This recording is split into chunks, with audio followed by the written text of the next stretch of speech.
Well, I'm so happy to see so many millennials here because, I try to keep up with my millennial vocabulary. And when I got off the elevator and, I saw how everything was set up and arranged, and I interacted with a lot of the people who are involved in Start Something, the first thing I could think about was a millennial term, ooh, I'm super excited. And that is something that the millennials will tell you, that they're super excited about things. And from day one, when I was introduced to Start Something, I was super excited. And it was my dear friend Doug Forrester that introduced me to this organization. And he is very correct. We were having dinner and it looked like things were bleak and dismal, and we talked about local things and state things and national things. And he shared with me the creation of Rising Tide Capital. And I immediately embraced the ideology. So I had to go read up on Alpha and figure out who is this woman who's taking the helm and making this thing happen. And I became super excited about her personal journey. Because if you knew her personal journey, what she has been able to accomplish would be unthinkable if we thought globally what opportunities are sometimes not available to people around the world. So Alpha, I continue to pay homage to you. And I love the name Rising Tide because we all often have believed in an ideology that rising tides lift all boats. And I'm glad Alpha made reference to the 60s because I am a baby boomer and I was influenced by all things 60s. And that is when, a Black artists movement also emerged in this country. And I always remember a painting that is famous. Many of you may have seen it. But it is a man of color climbing up out of water. There are chains across his back, and he's leaning back, reaching for his brother. And the name of the painting is He Ain't Heavy, He's My Brother. Well, He Ain't Heavy, He's My Brother, Rising Tide Capital, they are all ideologically analogous with this issue of helping people enter the social and economic mainstream, not just around the world, but particularly in the United States. And for too long, we have thought in this country, and there are a lot of us who are guilty of it. I've never been guilty of it, but many people have often been guilty of believing that this country's economy is fueled by the big major corporations, the Fortune 500s, the Fortune 300s. And while we certainly are happy that those business entities have existed and thrived and created employment and created to the philanthropy of this country, the real strength of our economy are small and medium-sized businesses, small entrepreneurs who get an idea. And that's all it takes is an idea. But what Rising Tide does, they help aspiring entrepreneurs go beyond an idea, because it takes more than an idea for a business to survive and thrive and to exist. We all have heard the statistics that of all the new business starts that get created in a year, more than 60% of them will fail. And why will they fail? They did not have the resources or the technical assistance to be able to learn about market analysis or to learn about marketing for financial projection in terms of establishing their businesses. I can remember over a decade ago, a dear friend of mine, she was always on the cutting edge of technology, long before any of us even owned a computer.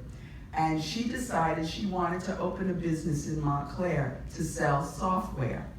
So, not wanting to deflate her ambition, I said to her, why don't you start this business out of your home? People were not yet running out to buy software. Schools were just beginning to bring technology into the classroom. And I encouraged her to start your business from home, start doing some networking, meeting some of the leaders of some of the school districts in the area, and seeing if you can get your business off the ground selling software to schools. But she didn't want to do that. She rented a store space in Montclair, and it's very pricey and expensive. She bought up a great big inventory. The store was beautiful, but the reality is it was a side street off Bloomfield Avenue. Nobody yet had a computer at home, and nobody was breaking the doors down to come to her store to buy software. Needless to say, the business failed. She lost a whole lot of money, and she financially plummeted her individual assets down into the toilet. Rising Tide Capital and Start Something helps aspiring business people avoid those kinds of things.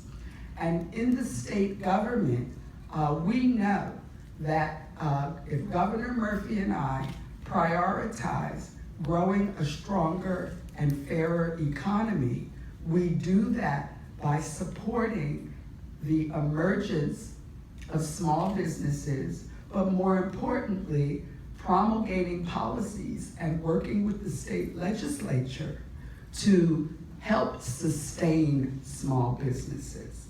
Now, you also know I wear the hat, or you may not know, I wear the hat as the commissioner of the New Jersey Department of Community Affairs.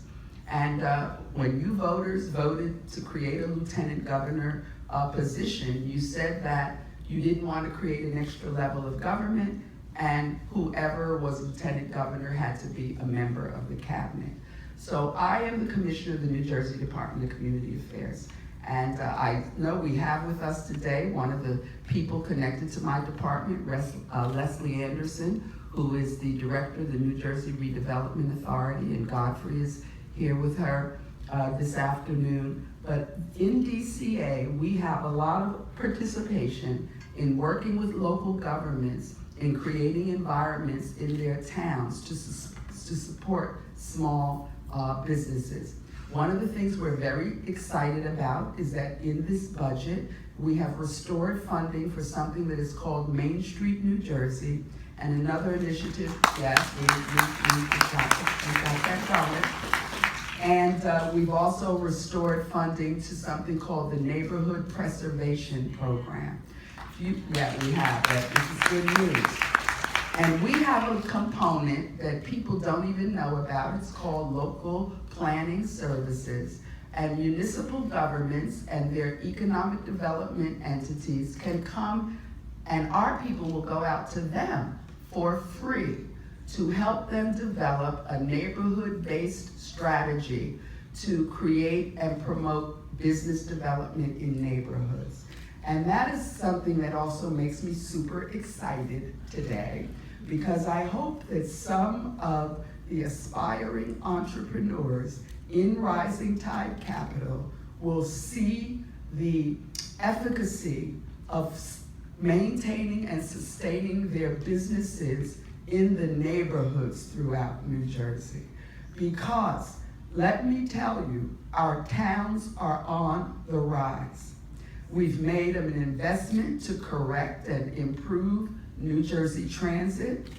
Millennials, we hear you. You want walkable and livable and sustainable communities and neighborhoods. You don't want to have to drive 5 miles to get what I call your latte or your cappuccino.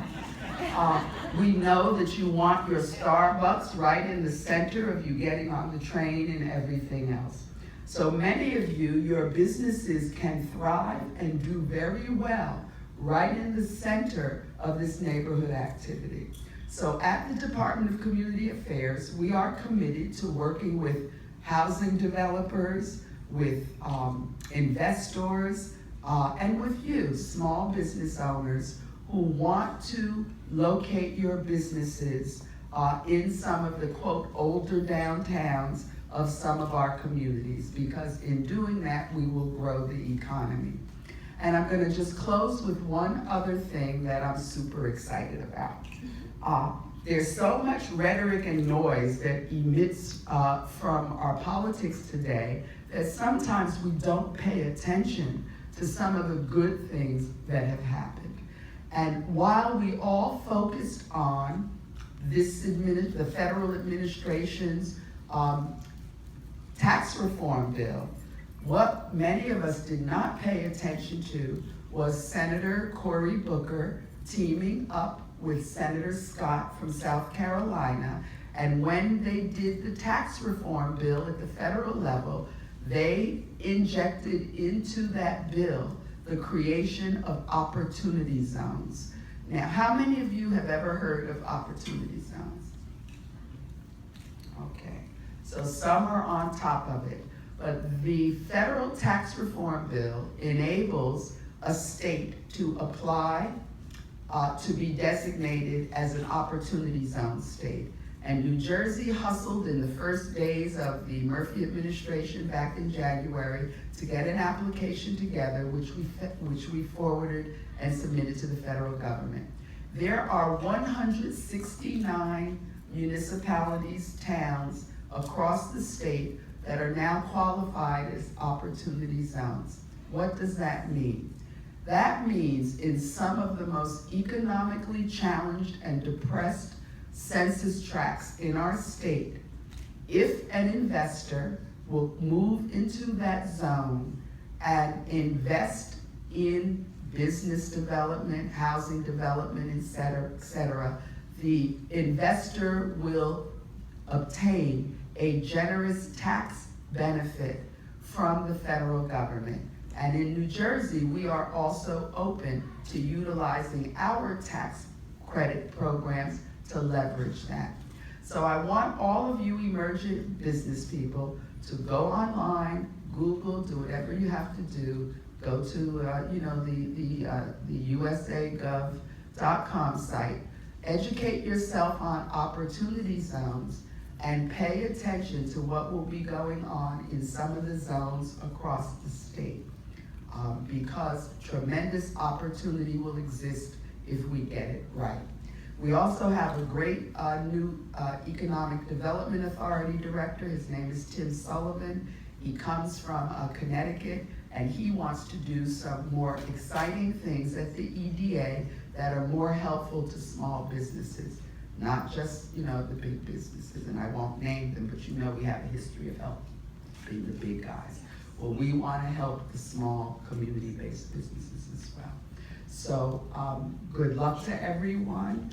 I enjoyed the presentations that I heard when I came in. I know every year at the big Rising Tide Gala, you hear so much from some of the small business owners. And if we could, I sure would like to see Rising Tide and what it's doing replicated in every county across the state.